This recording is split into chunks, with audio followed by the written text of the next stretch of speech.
بسم الله الرحمن الرحيم. الحمد لله حمدا كثيرا طيبا مباركا فيه كما يحب ربنا ويرضاه. وأشهد أن لا إله إلا الله وحده لا شريك له، وأشهد أن محمدا عبده ورسوله، وصلى الله عليه وعلى آله وأصحابه وسلم تسليما مزيدا. أما بعد، قال العلامة ابن عثيمين رحمه الله تعالى: ومن أسباب معرفة العبد ربه، dan di antara sebab-sebab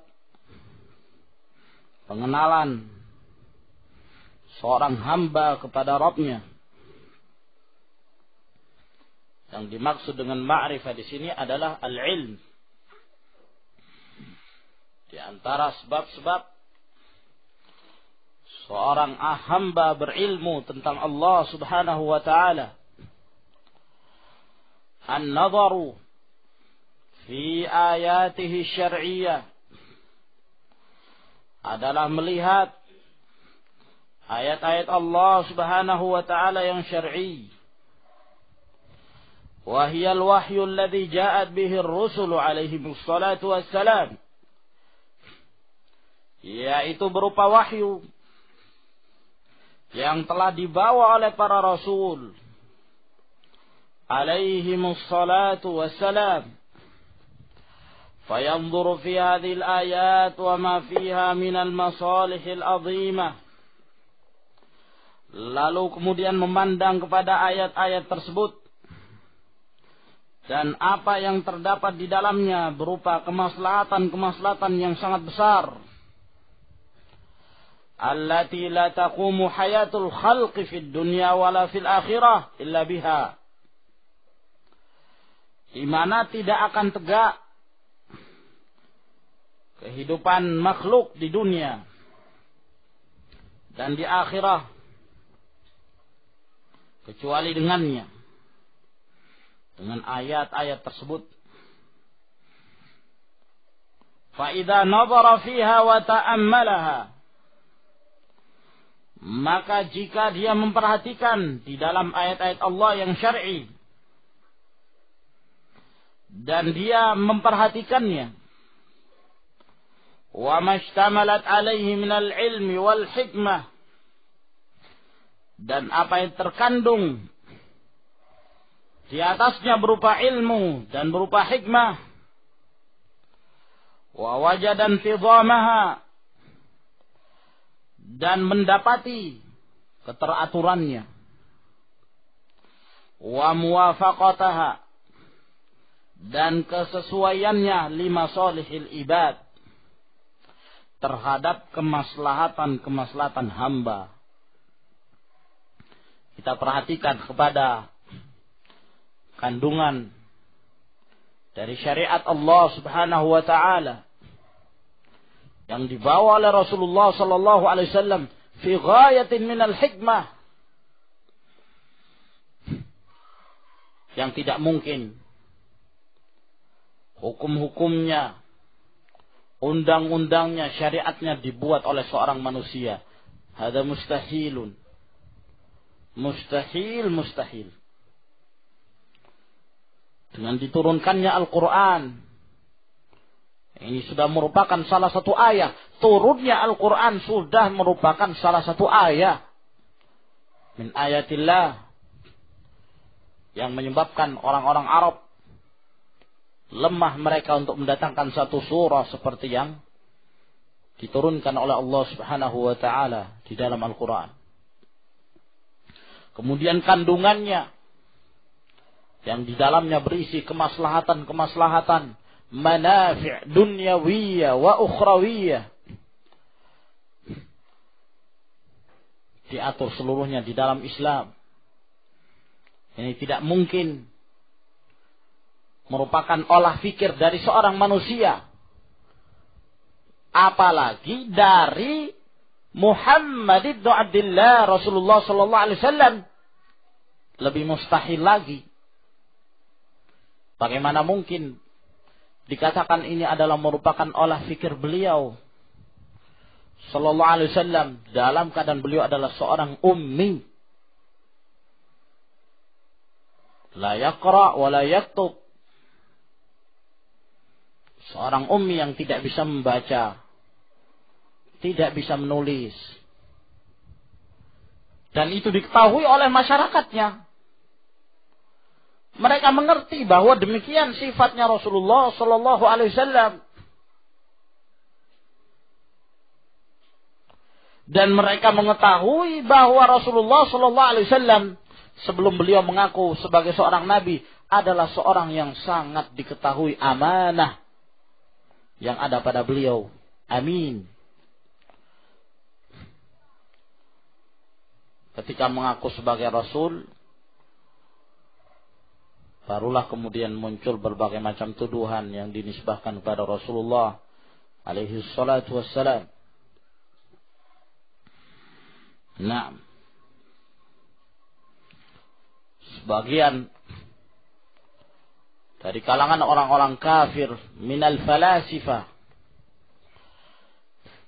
yang disebutkan oleh Syekhul Islam Taimiyah rahimahullah, mereka sebagai golongan ahlut takhyil. Apa yang mereka katakan? Kata mereka Rasulullah Muhammad sallallahu alaihi wasallam itu ketika hidup di tengah-tengah bangsa Arab, melihat kondisi jahiliyah, kerusakan moral, tidak tertata kehidupan bermasyarakat, kehancuran akhlak, maka kata dia dengan kepandaiannya Rasulullah dalam berkhayal, maka dia pun berusaha untuk membuat bagaimana caranya agar masyarakat ini menjadi orang-orang yang berakhlak baik, jadi baik. Nah, maka digambarkanlah kepada masyarakat bahwa di sana ada surga bagi yang taat, di sana ada neraka, siksaan, di sana ada akhirat, hukuman.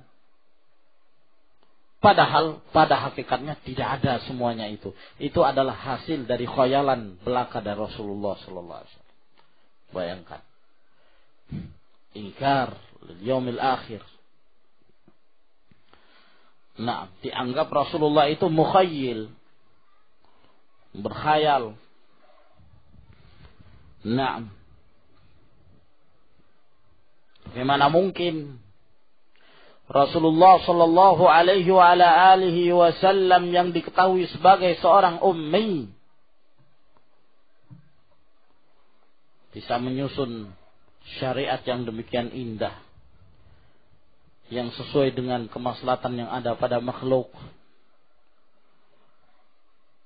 Pembagian-pembagian warisan yang terdapat dalam suratul Nisa mustahil bisa dilakukan oleh Rasulullah sallallahu alaihi wasallam. Rasulullah bukan pemikir.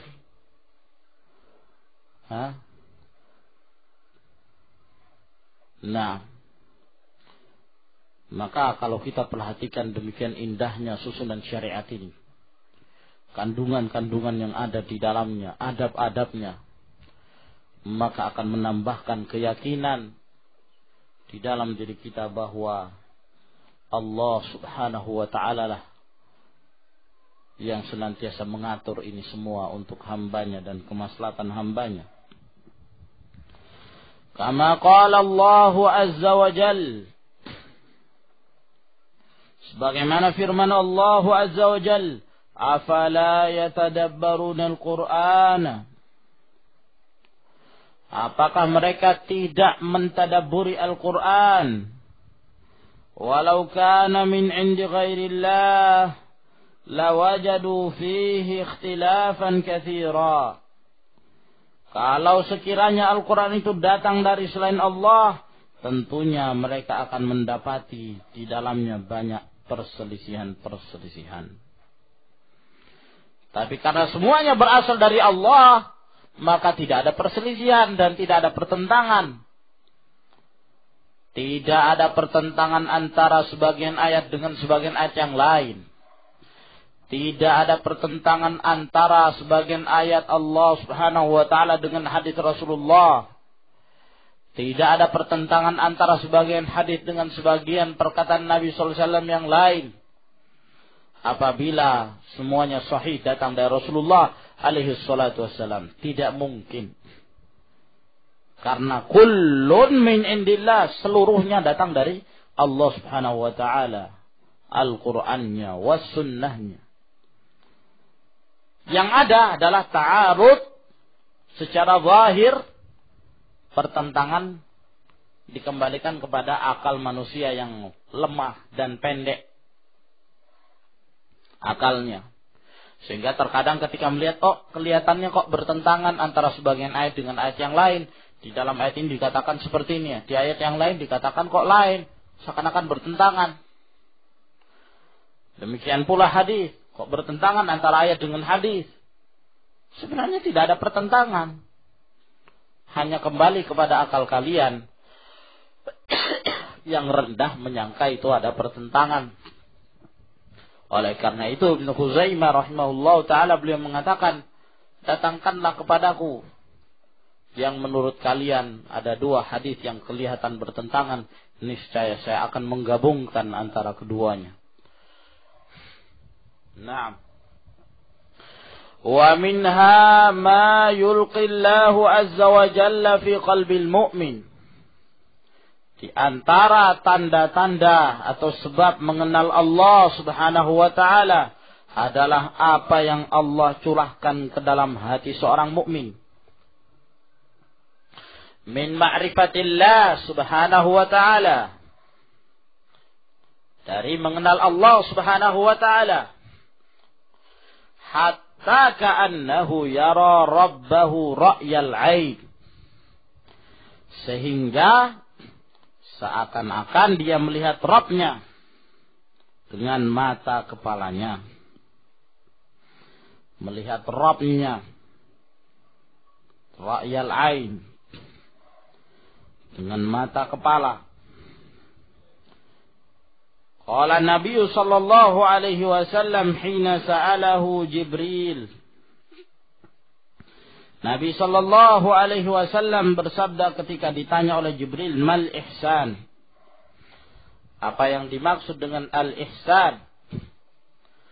Qala, beliau menjawab, an ta'budallaha ka'annaka tarah. Engkau menyembah kepada Allah seakan-akan engkau melihatnya. Ini merupakan tingkatan keimanan yang tertinggi. Tingkatan ihsan. Kamu menyembah kepada Allah seakan-akan kamu melihatnya. Menimbulkan perasaan khusyuk. Gimana kalau seorang itu merasakan dirinya bahwa dia melihat Allah Subhanahu wa ta'ala. Betul-betul perasaan takut, khusyuk. Pikirannya itu tidak terarah ke sana kemari. Ini tingkatan yang tertinggi. Jika seorang mampu untuk melakukan yang demikian. Fa illam takun tarahu fa innahu yaraka. Jika kamu tidak bisa melakukan seperti yang pertama, yaitu kamu beribadah seakan-akan kamu melihatnya, maka sesungguhnya kamu yakin bahwa dia melihat kamu. Nah, dia melihat apa yang kamu amalkan, apa yang kamu perbuat. Sehingga dengan muraqabah ini diawasi oleh Allah Subhanahu wa ta'ala, timbul pula perasaan takut dia untuk menjerumuskan dirinya dalam kemaksiatan.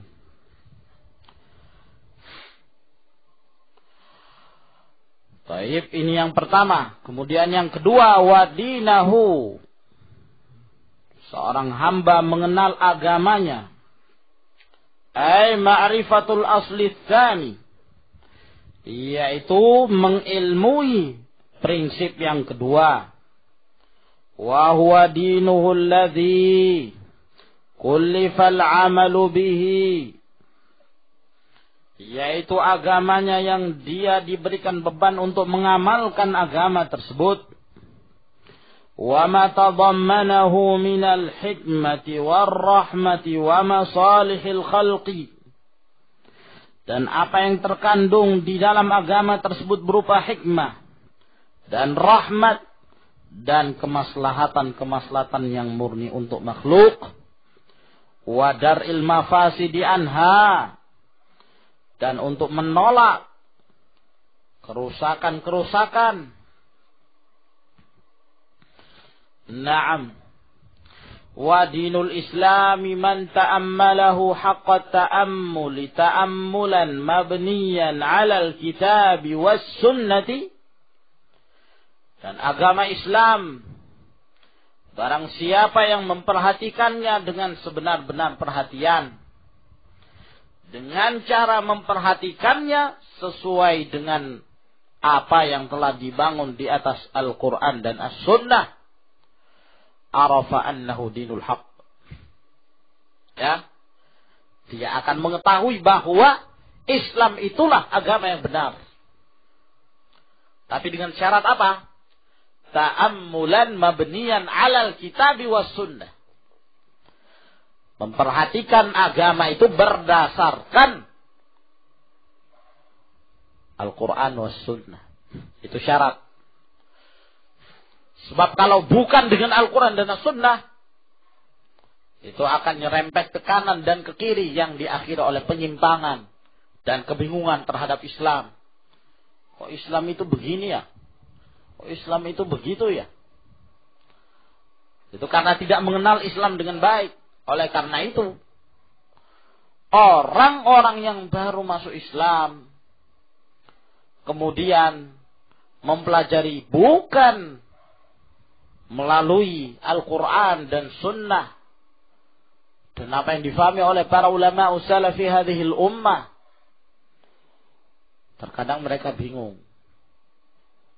Ya, baik dalam masalah akidah. Bingung.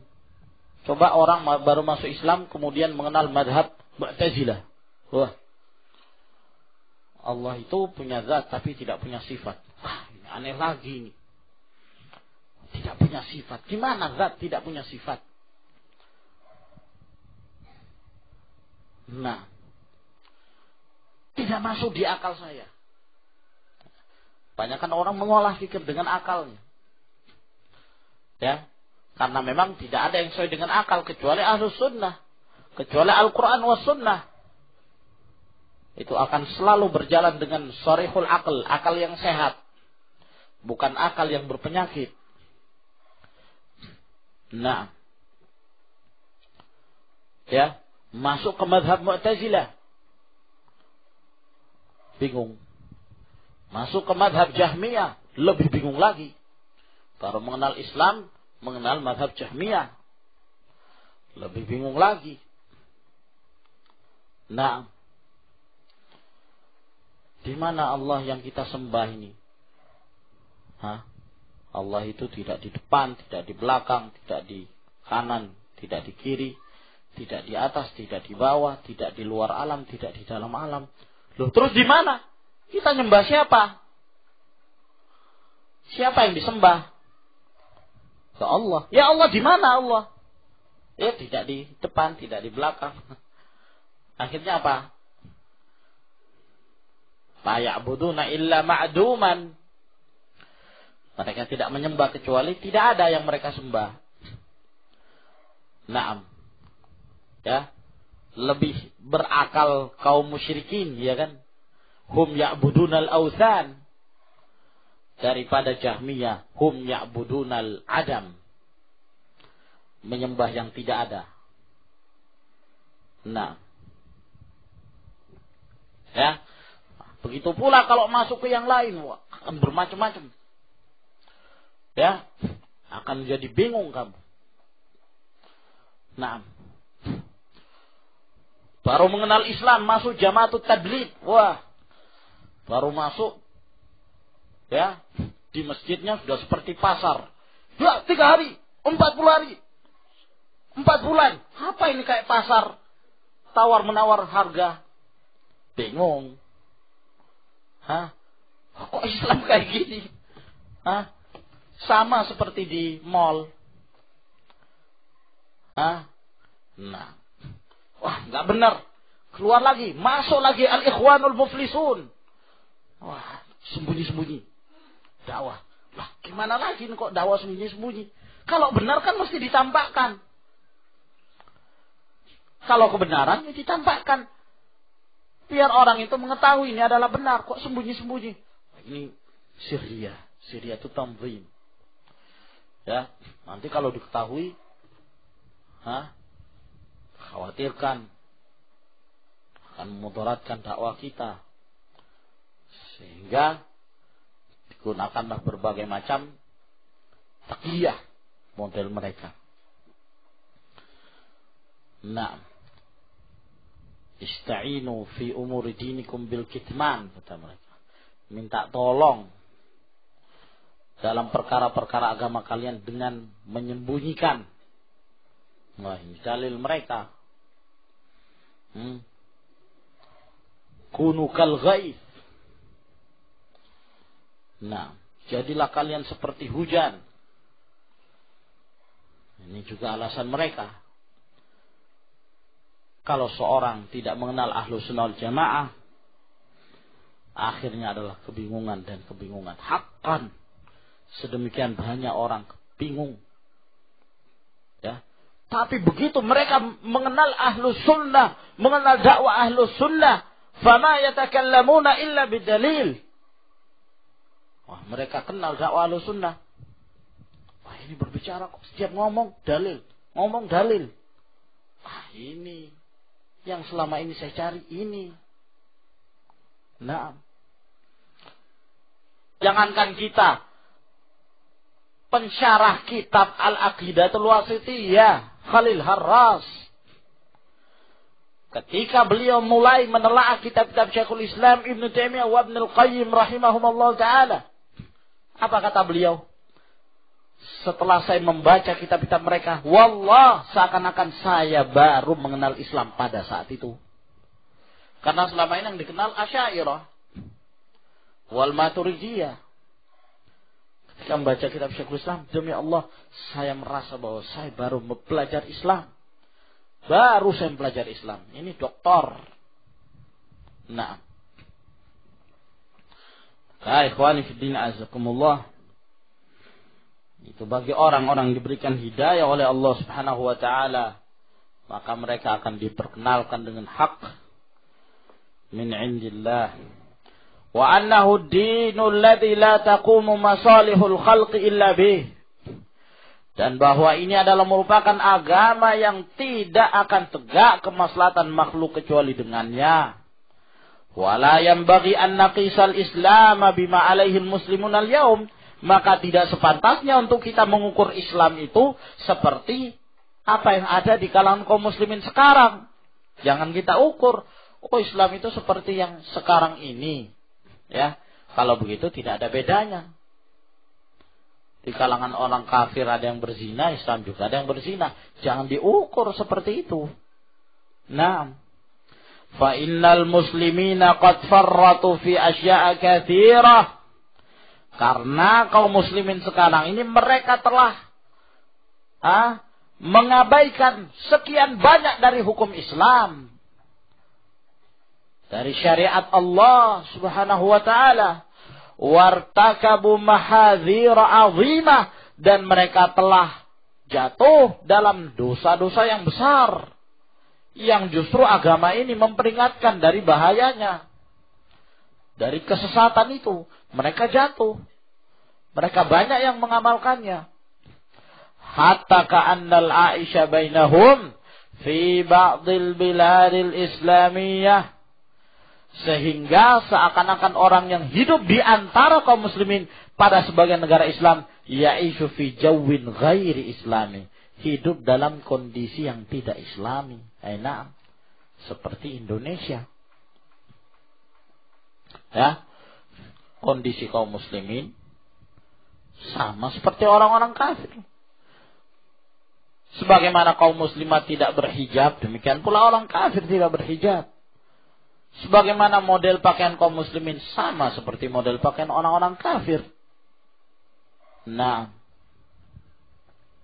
sehingga orang yang hidup di situ menyangka ini bukan merupakan kehidupan yang islami, padahal di sekitarnya kaum muslimin. Allahul musta'an.